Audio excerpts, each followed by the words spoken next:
बृहस्पतेश्वर महादेव काशी में विराजमान। कौन से महादेव? जम के बोलिए जरा। बृहस्पतेश्वर महादेव काशी में विराजमान है।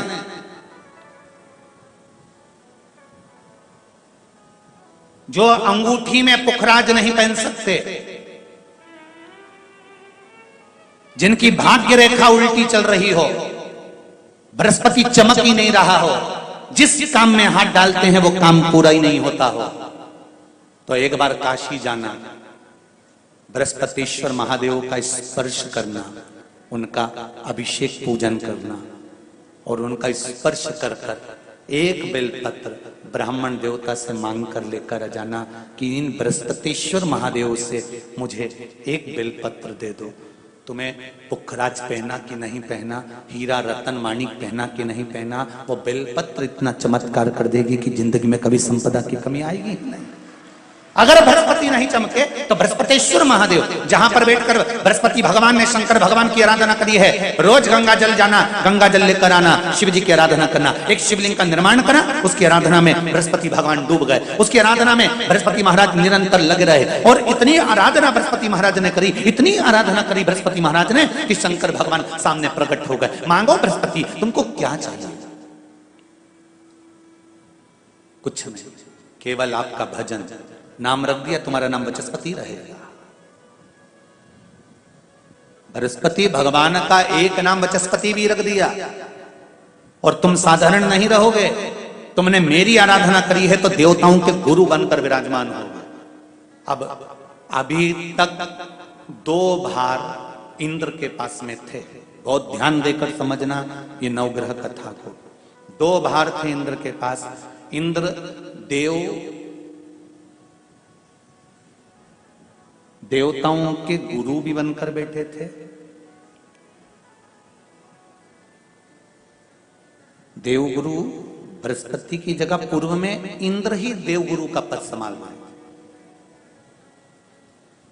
और देवराज का पद भी इंद्र के पास में था। कौन कौन से पद थे? जम के बोलो जरा।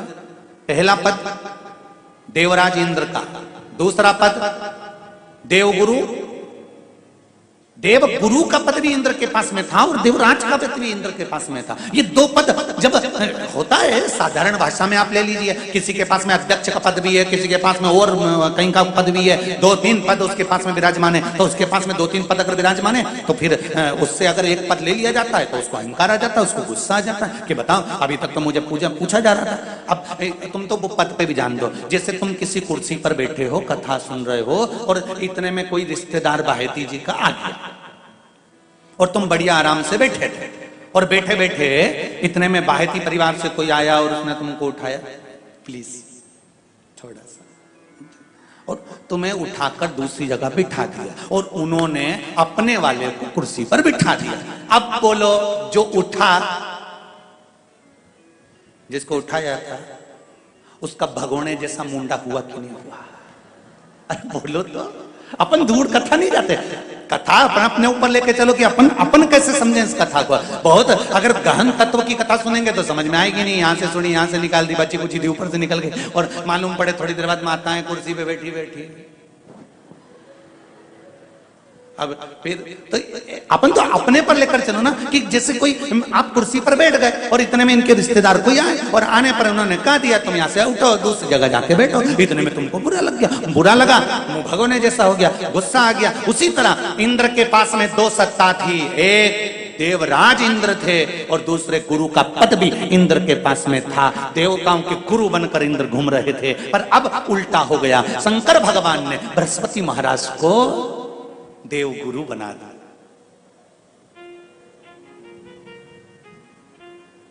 अब जैसे देवगुरु बनाया तो इनका इंद्रदेव का मुंह, अरे बोलो तो तुम, भगोने सा हो गया। कुर्सी उतरी कि मुंह भगोड़ा उड़ा। अब इनका मुंह भगोने जैसा हो गया तो गुस्सा तो गुस्सा। इतने में इंद्र ने, बृहस्पति महाराज देवगुरु बन गए। इंद्र सिंहासन पर बैठे थे, अप्सराओं का नृत्य देख रहे थे। वहीं से देवगुरु बृहस्पति का आगमन हुआ। बृहस्पति महाराज जैसे ही आए तो इंद्र तो सिंहासन पर बैठकर पूरा अप्सराओं का नृत्य देख रहे थे, उनको देवगुरु बृहस्पति से मतलब ही नहीं था।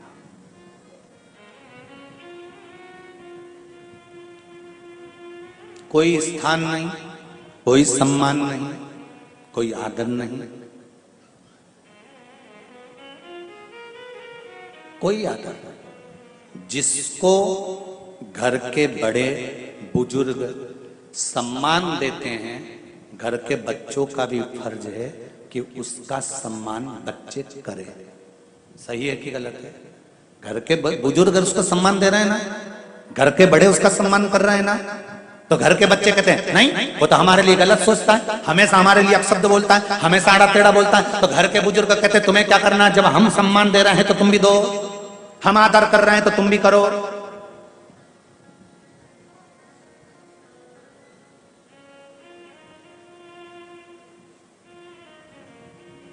पर नहीं महाराज, आदर आप भी करो, सम्मान आप भी करो, पर वो आदर वो सम्मान बहुत मुश्किल। अब जब बृहस्पति महाराज का सम्मान नहीं हुआ, बृहस्पति महाराज वहां से उठकर चले गए, बोले नहीं। जो समझदार होता है वो तुरंत कह देता है कोई बात नहीं, मैं चले जाता हूं। कोई मुख पर क्रोध नहीं, कोई चिड़चिड़ प्रवृत्ति नहीं, कोई अपशब्द नहीं। एक बात मैं आप सबको कहना चाहूंगा, किसी जगह पर यदि आपका अपमान हुआ है, बहुत ध्यान देना जरा, कथा थोड़ी भारी है पर समझ लोगे आप। किसी जगह पर यदि आपका अपमान हुआ है तो आप भगवान शंकर को धन्यवाद देना कि मैंने पूर्व में किसी का अपमान करा होगा तो मेरा हिसाब आपने इतनी जल्दी बराबर कर दिया है, इतनी जल्दी बराबर कर दिया। ये थोड़ा सा अपमान मेरा कराया, मेरा हिसाब बराबर हो गया। कोई गाली दे रहा है, देने दो, शंकर भगवान को धन्यवाद देना, बाबा बड़ी कृपा करी, मैंने पूर्व में इसको गालियां दी होंगी, अपशब्द कहा होगा तो इसने मुझे पलटकर गाली दे दी, अपशब्द कह दिया। ये तेरी कृपा है, ये तेरी दया, और जब तक तेरी करुणा, तेरी कृपा, तेरी दया नहीं हो तब तक कुछ हो ही नहीं सकता। तेरी कृपा,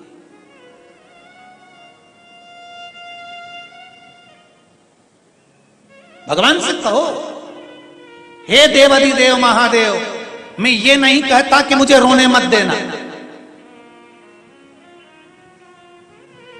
क्योंकि कर्म का भोग तो मुझे भोगना पड़ेगा। देवाधिदेव महादेव से कहो हे देवाधिदेव महादेव, मैं ये नहीं कहता कि मुझे रोने मत देना, पर इतना जरूर कहता हूं तेरे सिवा किसी दूसरे के आगे झुकने मत देना, बस इतनी कृपा कर। मैं ये नहीं कहता कि मुझे रोने मत देना, बस तुझसे निवेदन है कि केवल तेरे दरबार के अलावा किसी दूसरी जगह पर मुझे झुकने मत देना, क्योंकि मैं जानता हूं अगर तू मुझे अपना समझता है, झुकने नहीं दे सकता तो फिर रोने भी नहीं देगा। मान लो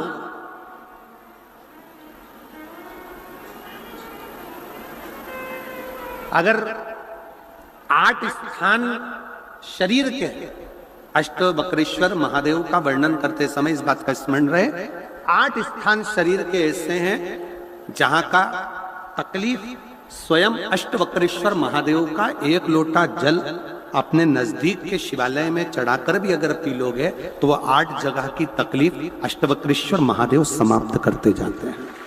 8 स्थान, पहला नेत्र,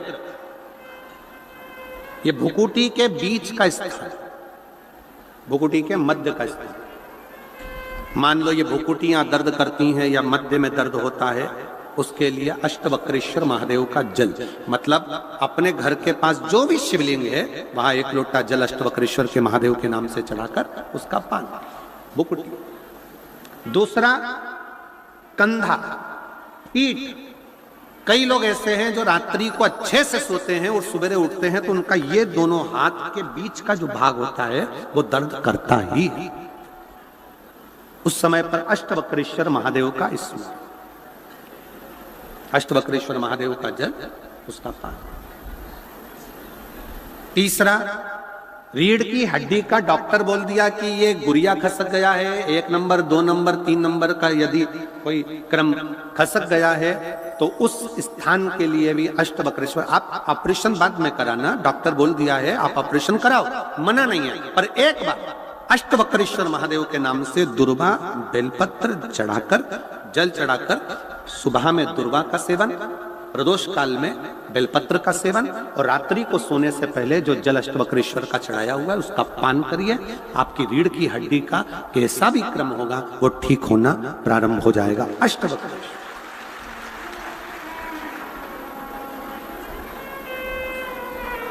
अष्टवक्रेश्वर।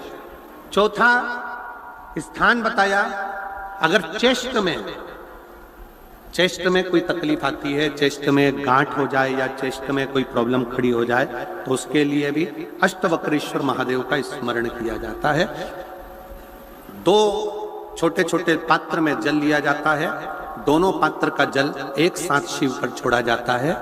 चेस्ट के लिए दोनों पात्र का जल छोड़ा जाता है और उस जल का पान नंदी के पास बैठकर किया जाता है अष्टवक्रेश्वर नाम से। अष्टवक्रेश्वर।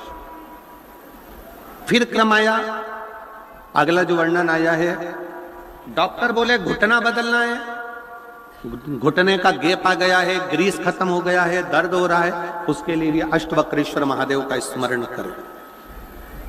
घृत का लेपन अष्टवक्रेश्वर महादेव के नाम से शिव जी पर उस घृत को लेकर आना है।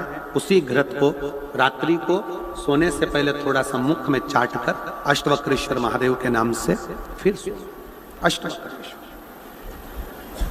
फिर अगला भाग आया, अष्टवक्रेश्वर के अंतर्गत यदि इस गले से जुड़ा हुआ कोई रोग उत्पन्न होता है तो भी अष्टवक्रेश्वर का ही स्मरण किया जाए, जल का पान अष्टवक्रेश्वर।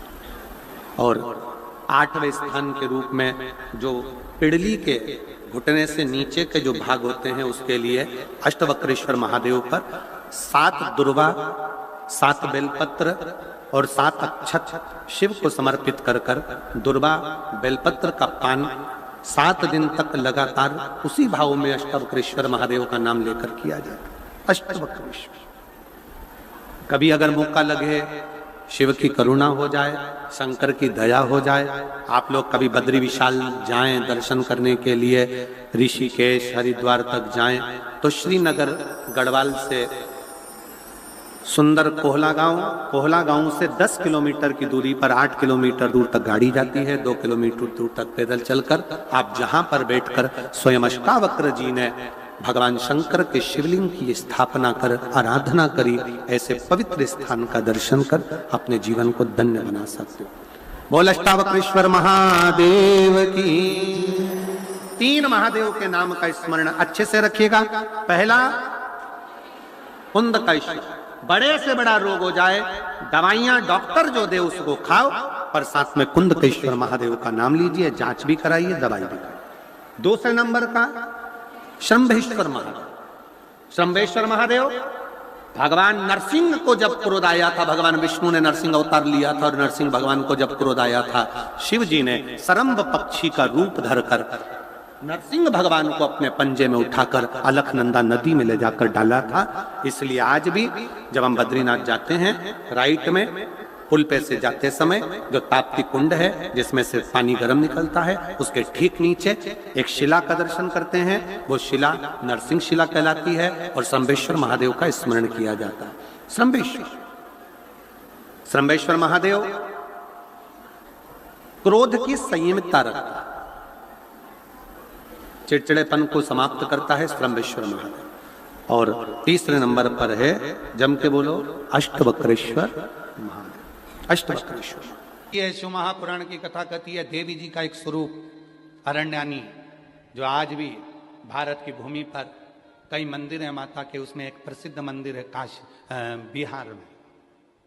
बिहार के भोजपुर में मां अरण्या का मंदिर है, अरण्यानी माता। अरण्या देवी का, बिहार के भोजपुर में, जो 80 घाट पर बैठकर महाराज आसी नदी के तट पर जो माता ने जो तप साधना करी 80 में, वो तप साधना का कि ये सब दुखी क्यों है। और इसीलिए आज भी नियम है महाराज, आज भी नियम है, अगर बहुत दुखी मनुष्य होता है, बहुत तकलीफ में होता है, बहुत कष्टप्रद होता है, उसके दुख का जब कोई निवारण ही नहीं होता। कहीं कोर्ट का केस, कचहरी, थाना, पुलिस, डॉक्टर, कहीं एक्सीडेंट, कहीं फैक्ट्री चलती चलती बंद हो गई, व्यापार चलता चलता बेकार हो गया, हर तरह से जब वो हताश हो जाता है, तब अब आप लोग तो बिहार भोजपुर जाकर, बिहार के भोजपुर में अरण्या देवी का मंदिर है, और आप तो वहां नहीं जा सकते, तो उसके लिए 7 लाल पुष्प या एक ही पुष्प की 7 लाल पत्तियां, 7 दुर्वा के साथ में, 7 लाल अक्षत के साथ में, यदि अरण्यानी देवी के नाम से, अरण्यानी देवी के नाम से यदि बेलपत्र के वृक्ष के नीचे समर्पित कर दिया जाता है, तो वो अरण्यानी देवी तुम्हारे घर के जितने भी दुख होते हैं, चाहे कोर्ट से जुड़ा हो, पुलिस से जुड़ा हो, चाहे फैक्ट्री बंद हो रही हो, व्यापार बंद हो रहा हो, तो अरण्यानी देवी उसको संभाल लेती है और बल देकर उसको पुनः आगे बढ़ा देती है। वरुणा और असी जिसके बीच में बसी है वाराणसी, ये असी साधारण नहीं है, ये वरुणा साधारण नहीं है। आप लोग तो सब वाराणसी के निवासी हो, तो आप लोगों को ज्यादा ज्ञान होगा कि इन नदियों के तट पर बैठकर कितनी साधना हुई होगी। क्यों भगवान वाराणसी में आकर बस गए, क्यों भगवान ये 2 नदियों के मध्य में आकर बस गए, ऐसा क्या हुआ? वरुणा और असी ने ऐसा कौन सा पुण्य फल पाया था जो ये गंगा मैया उनसे मिलने के लिए आ गई, ये गंगा का संगम हो गया। गंगा तो काशी में थी ही नहीं, गंगा तो काशी में थी ही नहीं।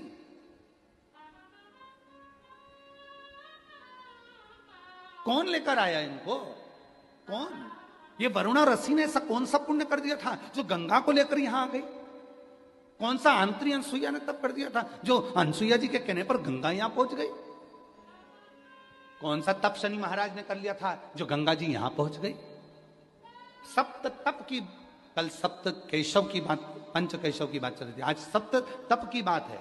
शनि महाराज का तप, आंतरी अनसुईया का तप, वरुणा का तप, असी का तप, भृगु का तप,